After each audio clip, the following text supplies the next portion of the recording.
My wife said, "We all make mistakes," after I found her wedding ring on his nightstand drawer.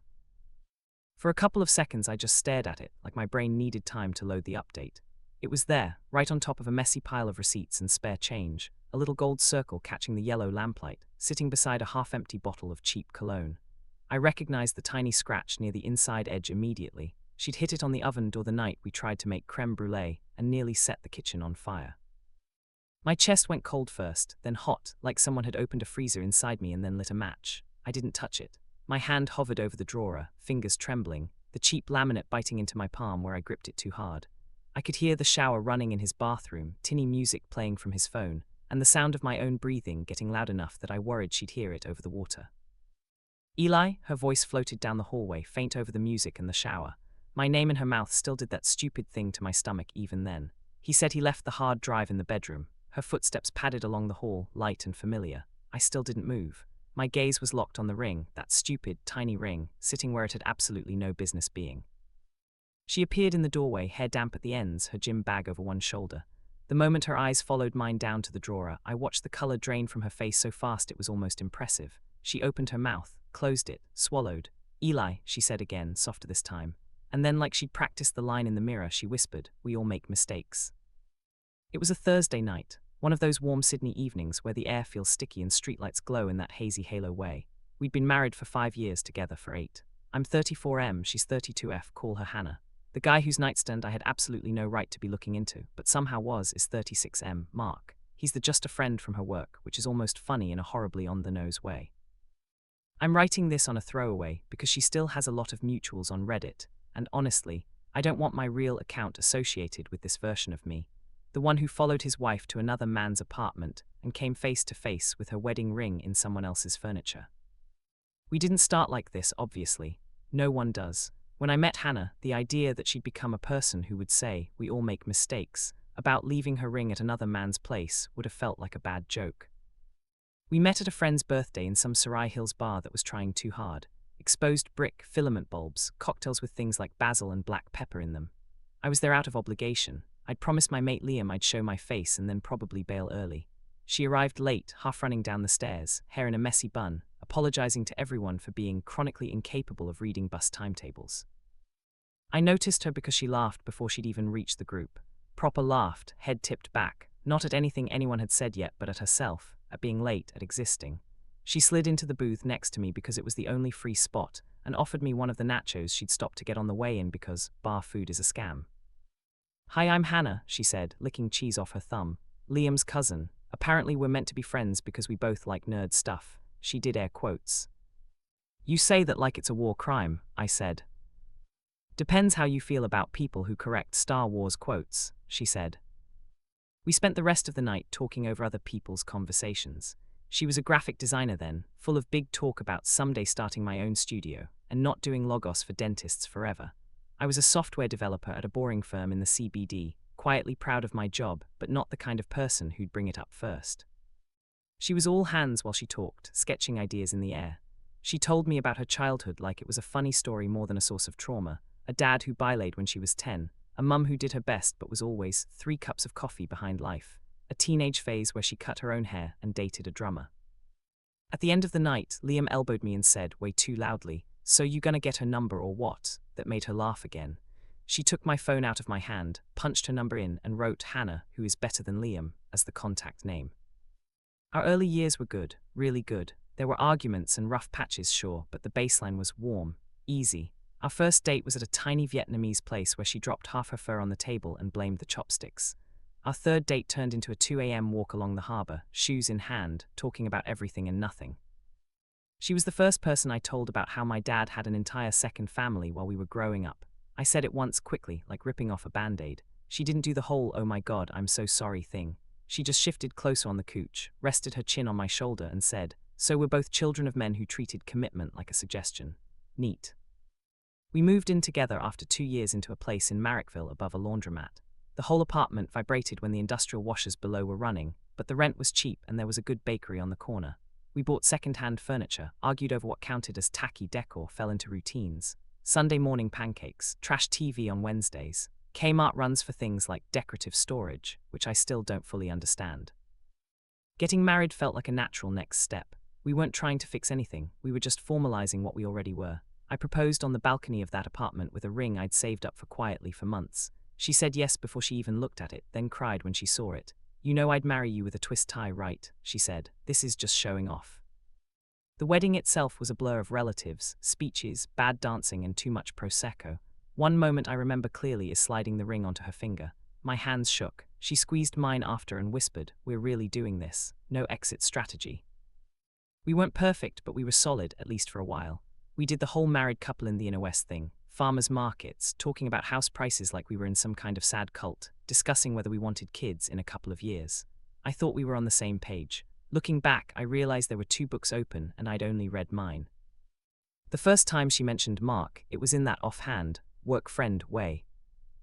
"The only good thing about this new account is that Mark's on it too," she said, pouring herself a glass of wine while I chopped veggies. "He actually knows what he's doing." "Mark?" I asked, not because the name meant anything but because I tried to keep up with her work stories. "The copywriter," she said. "Tall tattoos, lives in hoodies, divorced, you'd like him. He's as cynical as you are about LinkedIn." "Sounds like a delight," I said. She laughed. "He keeps making jokes about us, selling authenticity in branded form. It's nice to have someone not drinking the Kool-Aid." I met him once at her office Christmas party. He was exactly as she described, tall, slightly hunched, a bit too handsome in that doesn't try, knows he doesn't need to weigh. Dark hair, streak of grey at the temple that probably made him more attractive to people like Hannah who thought weathered meant deep. I shook his hand, made small talk about the traffic, mentally filed him as her work mate neutral. There were no flashing neon signs, no obvious villain music, just little things that I pushed aside because you're meant to trust your spouse, right? That's the whole point. It started with late nights, the usual story. "We've got a pitch Monday, I'll probably be home late tomorrow," she said, kissing my cheek on her way out the door one Wednesday. "No worries," I said, because what else do you say? "Text me if you want me to keep dinner warm." She texted around 7, "Still here, don't wait up, love you XXX." I nuked some leftovers, watched a documentary, went to bed. Normal. Then the late nights became more frequent. Not constant, but regular enough that "I'll be home late, don't wait up" became a twice-a-week thing. She was always exhausted when she came in, dropping her bag by the door, towing off her shoes, collapsing onto the couch. "How was it?" I asked, rubbing her feet or handing her a cup of tea. "Hell," she'd say. "Mark and I had to practically rewrite the whole deck, because management decided at 4 p.m. that they wanted more emotional storytelling."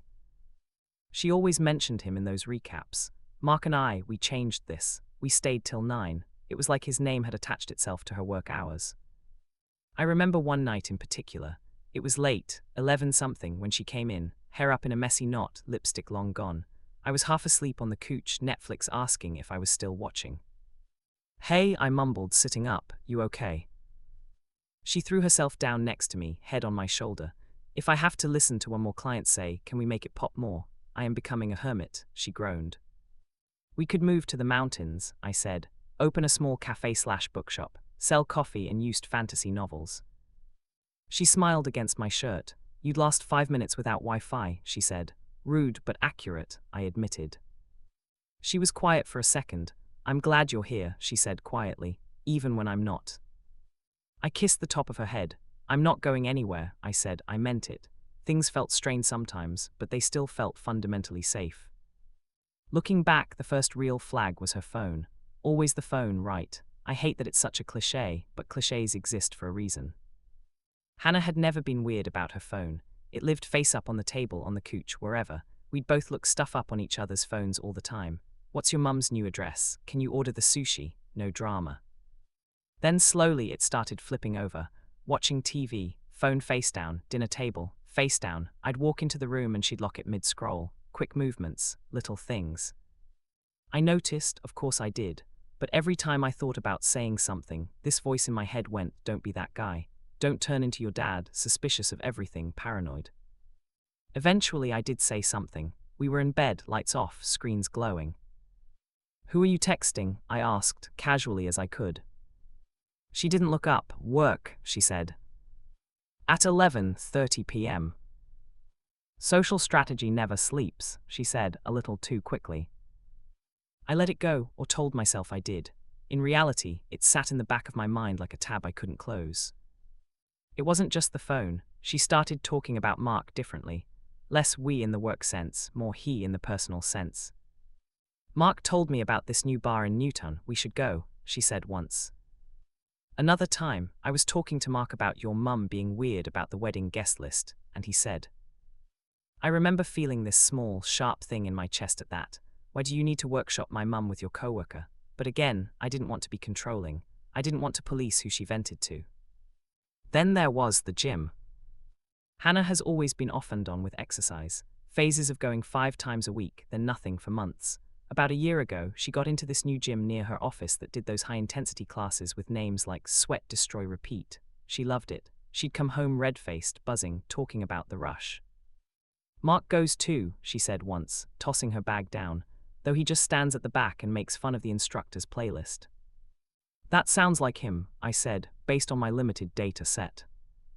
It made sense in my head. They worked in the same area, they hit the same gym. Nothing inherently sinister. The night with the ring started with gym drinks. That's what she called them. Hey, is it cool if I go for drinks with the gym crew after class on Thursday? She asked on Tuesday, rinsing dishes while I dried. Yeah, of course, I said, big night. Just a couple, she said. They're doing a farewell thing for one of the trainers, apparently. I'll be home by, I don't know, 10. Text me, I said. If I'm asleep, wake me up. Drunk Hannah is top-tier content. She laughed, flicked some water at me with the tea towel, and that was that. Thursday came. She left in her gym gear, kissed me quickly at the door. Don't eat all the leftover lasagna, she called over her shoulder. Can't make promises I can't keep, I replied. I played some PlayStation, answered a couple of work emails, reheated lasagna. At 7:30 I got a text. Class done, heading to drinks, love you. At 9:45 another text. Still here, trainer just did a round of shots, I might literally die lol. I replied, pace yourself old lady, want me to come pick you up? No response. At 10:30 I called, it rang out. At 11:15 I called again, straight to voicemail. My stomach did that slow clench thing. Logic tried to talk me down. She's fine, her phone died. She's drunk and talking loudly and didn't notice it. She's walking home with the girls. By midnight I was packing the living room. Toast sat on the back of the couch, following me with her eyes like I was a tennis match. At 12:12 my phone buzzed, not from Hannah, from my friend Luke, who lives in an apartment above a cafe near Hannah's office. Mate, pretty sure I just saw your wife outside the terrace houses on Murphy Street. Looked like she was going into one with some guy. You home? Murphy Street is nowhere near our place. It is, however, near Hannah's office. My heart started hammering. I typed with clumsy fingers. Are you sure it was her? He replied almost instantly. Curly hair in a bun, that purple gym bag, loud laugh. Yeah, dude she was with looked like the copywriter from her Christmas party. The one with the neck tattoos. Sorry if I've started something here. Neck tattoos. Mark has a little line of script on the side of his neck, something pretentious in Latin. He made a joke about it at the Christmas party. Bad decisions immortalized in ink. My vision narrowed. My ears went hot. I sat down, stood up again, grabbed my keys, then put them down. Was I really about to what? Drive over there? Walk up to some random terrace house and knock? Excuse me, have you seen my wife? The thought made me feel unhinged. I called her again, straight to voicemail. Hi, you've reached Hannah. Leave a message and I'll maybe call you back if I like you enough. Her recorded voice chirped, suddenly intolerable. I could have left it. That's what I keep circling back to.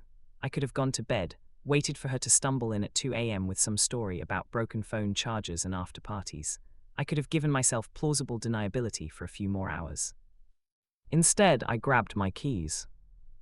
The drive into the city at that hour was quiet. Too quiet. My mind ran ahead of me, playing worst-case scenarios on loop. I tried to catch any half-decent explanation and came up empty. Murphy Street is one of those narrow, leafy streets with terrace houses crammed together, all iron railings and slightly peeling paint. I parked around the corner, heart thudding, and walked along the footpath like someone out of a bad crime show. I didn't know which house was his. I only knew the general row from Google Street View when she'd once said, "Look how pretty this neighborhood is. If we win the lottery, we're moving here." I saw his car first, a beat-up silver hatchback I vaguely recognized from the office parking lot that day I'd picked her up. It was parked outside a cream terrace with a dying fern on the front step. The living room light was on, curtains half drawn.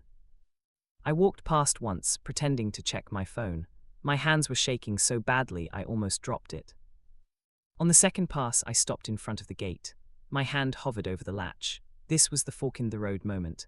Either I went home and gave her the benefit of the doubt, or I opened the gate and kicked the last leg out from under whatever story I'd been telling myself about my marriage. I opened the gate. At the front door I paused, listening. Faint music, laughter, her laugh. My throat went tight. I knocked before I could talk myself out of it. The laughter cut off, footsteps, a man's voice muffled, then the door opened. Mark stood there barefoot in trackies and a t-shirt, hair damp like he'd showered recently. For a second his face was blank, then recognition slammed into it. "Eli," he said, "Hey, what are you?" "Is Hannah here?" I asked. My voice came out steadier than I felt. He glanced over his shoulder. She's... "Hannah," I called, loud enough that it echoed down the hall. There was a pause, then I heard her. "Who is it?" She appeared behind him, pulling a hoodie on over a sports bra, hair damp and curly around her face. When she saw me standing there, she grabbed the doorframe like she needed it to stay upright. "Eli," she said, eyes wide, "what are you doing here?" "I could ask you the same thing," I said. There was a weird little standoff where no one said anything. Then Mark stepped back. "I'm just gonna," he mumbled, disappearing into what I assumed was the kitchen. "Can we not do this on the doorstep?" Hannah said quickly. "Come inside." Every cell in my body screamed not to, but I stepped in anyway. The hallway was narrow, the air thick with the smell of sweat, detergent and some kind of cheap aftershave. "Living room's this way," she said, voice brittle, leading me past a small bedroom with the door closed and into a space that looked like every single 30-something guy's share house at once. TV on a low unit, Xbox, sagging couch, coffee table covered in empty glasses and a pizza box. She gestured at the couch. "Sit." I stayed standing. "I'm good," I said. She chewed her lip. "Okay," she said, "so I know how this looks, but..." "I don't want it's not what it looks like," I said, cutting her off. "I'm not an idiot. You told me you were at drinks with your gym friends. You stopped replying. My mate saw you come into this house with him." I jerked my head towards the kitchen. "What I want is the truth." She opened her mouth, closed it, looked towards the hallway. "Mark," she called, "can you give us a minute?" A muffled "yeah" floated back. She took a deep breath. We were at drinks," she said. "After class, with everyone. I lost track of time, my phone died and I didn't realize until..." "Stop," I said. "If you're about to pretend your phone died, I'm walking out." Her shoulders sagged. "Fine," she said quietly. "It didn't die. I saw your calls. I didn't know what to say." "Start earlier," I said. "Start with why you're in his house at 12:30 at night in a hoodie and no ring." She instinctively touched her left hand, like she'd forgotten it was bare. Her breathing sped up. "Can we move?" she said. "This feels very exposed." She led me down the hallway, past the closed bedroom door into another smaller room. His bedroom, I realized when she flicked the light on. Bed unmade, clothes on the floor, a lamp on a little IKEA nightstand. "Why are we in his bedroom?" I asked. "Because the walls are thin and I don't want his neighbors hearing us scream at each other," she said, then winced at her own words. I stood just inside the doorway. I didn't want to sit on his bed, didn't want to touch anything. She moved to the other side of the room, near the wardrobe, putting distance between us. "Okay," she said, wrapping her arms around herself. "You're right, you deserve the truth. I've not been honest for a while." My stomach dropped. "How long?" I asked. She stared at the carpet. "A few months," she said. "Nothing like..." "A few months of what?" I pressed. "Talking," she said. "Texting, after work, jokes, flirting, I guess. It didn't feel like anything at first, it was just easy. And then it was. And then tonight." "And then tonight." She swallowed. "We kissed," she said. "And we came back here and we didn't stop." My knees actually wobbled. I had always thought that was just a phrase. "You slept with him," I said, making it solid.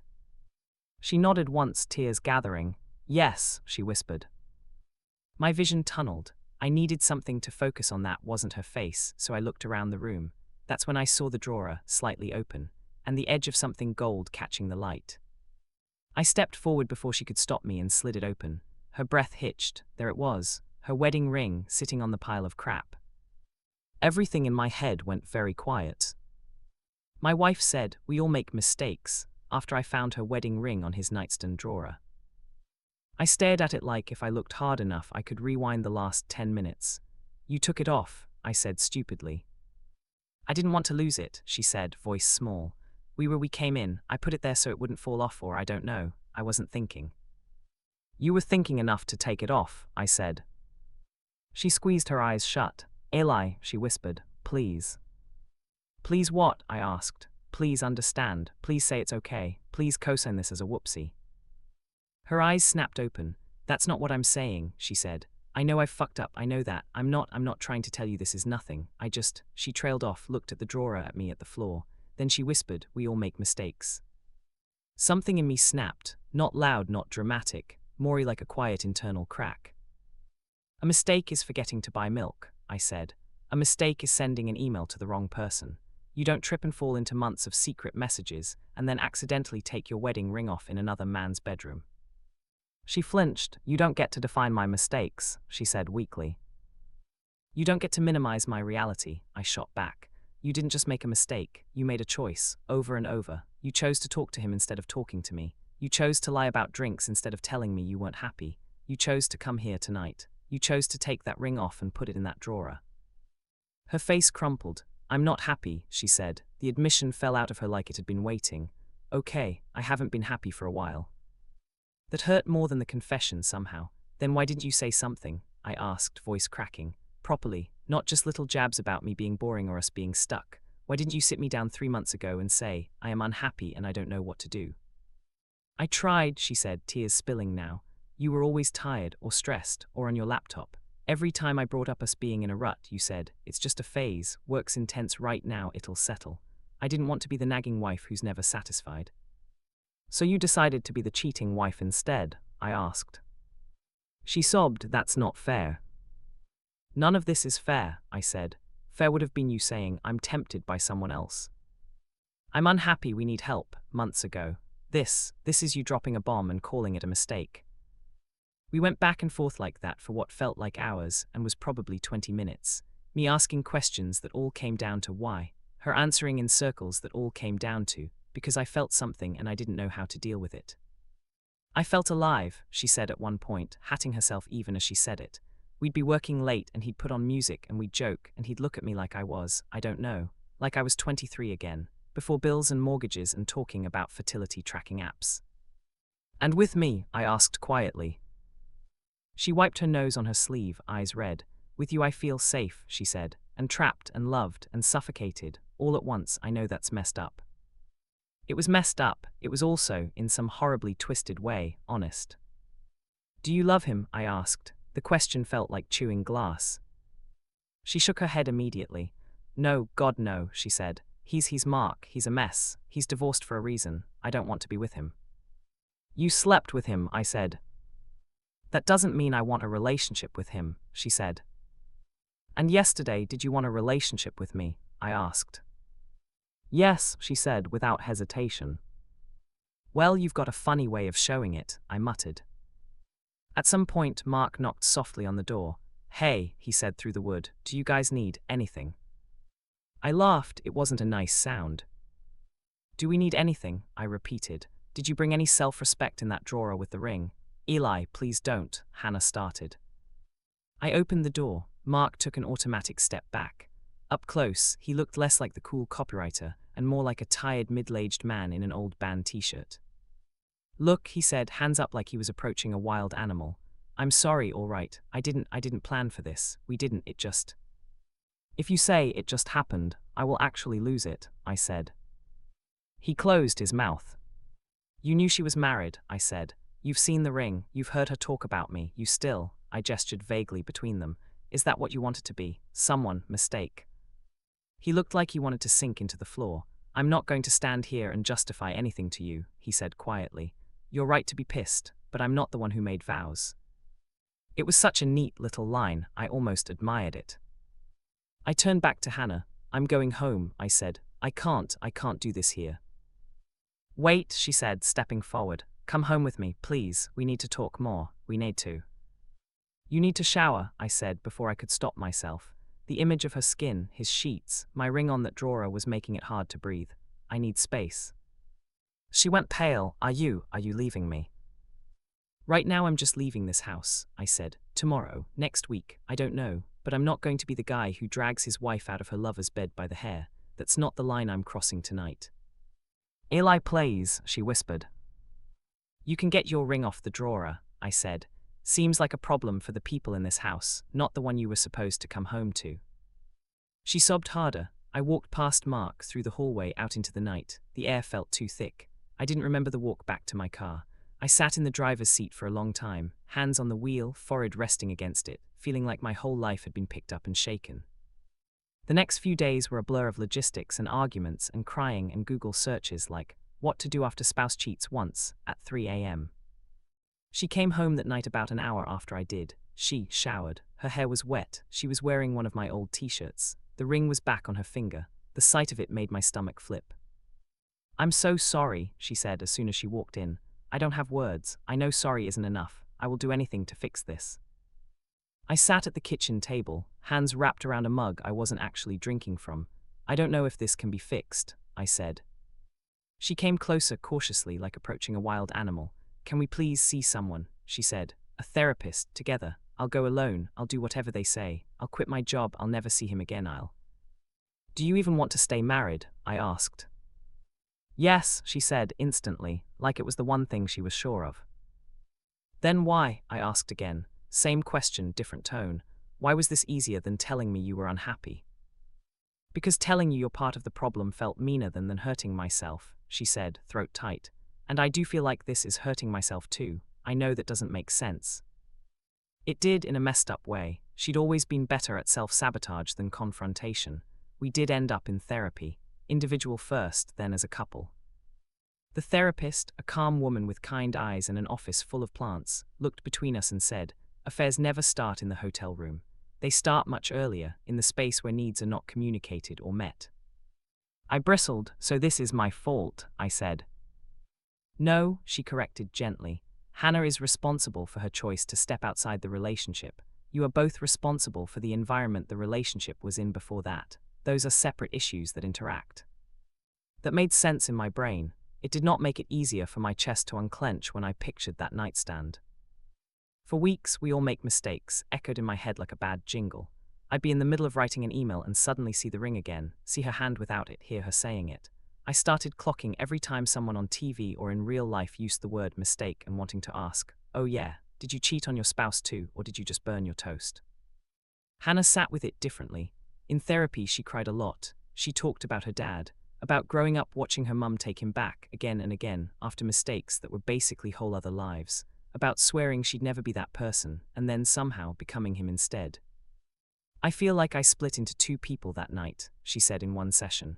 The Hannah who wanted to blow up her life and the Hannah who wanted to keep it, and neither of them thought to, I don't know, call Eli. The therapist asked me what I needed, if I was even going to consider staying. I need her to stop calling it a mistake, I said. I need her to own that it meant something, even if she doesn't want what it means. Hannah nodded, tears slipping down her face. It meant I was selfish and scared, she said. It meant I wanted to feel desired and chose the shortcut instead of doing the harder thing of fixing what we had. It meant I disrespected you and myself. It meant, she trailed off, can I stop now? It's a start, the therapist said. We tried, I won't say we didn't. We did the books and the exercises and the awkward conversations about sex and resentment and hurt. Some days I'd look at her and see my wife, my person, the one who stole nachos from me in a bar and made fun of terrible movie plots. Some days I'd look at her and see the woman who took off her ring in another man's bedroom and whispered, we all make mistakes, when I found it. 3 months in, we hit another wall. We were at a friend's birthday, trying to act normal. She went to the bar to get drinks. A guy we knew only vaguely made a joke about marriage being hard work and everyone slips up sometimes. Hannah froze. I watched her whole body flinch. Later that night in bed, I said, does it help when people say stuff like that? No, she said, staring at the ceiling. It makes me feel like I'm being handed a script. What script? We all make mistakes, she said bitterly. Cheat, confess, cry, therapy, stronger than ever TM. She did this little trademark sign with her fingers, as if cheating is some kind of personality growth hack. Isn't that what you said to me? I asked quietly. She winced. I know, she said. I hate that I said it. It was reflex. I was trying to reach for a phrase that would make this feel normal, less monstrous. And does it? No, she said. It makes it worse. It makes me feel like I'm trying to tuck something sharp into cotton wool. I lay there, staring at the crack in the paint above our bed, and realized I didn't know if I could do this for the rest of my life, living with the sharp thing, even wrapped in cotton wool. About 6 months after the nightstand, we separated. Officially, it wasn't one big fight. It was a slow accumulation of small ones, death by 1,000 paper cuts. The final conversation was in our kitchen, over lukewarm tea. I love you, I said. I do, that hasn't stopped. But I don't think I can ever look at our marriage and not see him. That drawer, that night. I don't think I can give you the kind of forgiveness you need without losing respect for myself.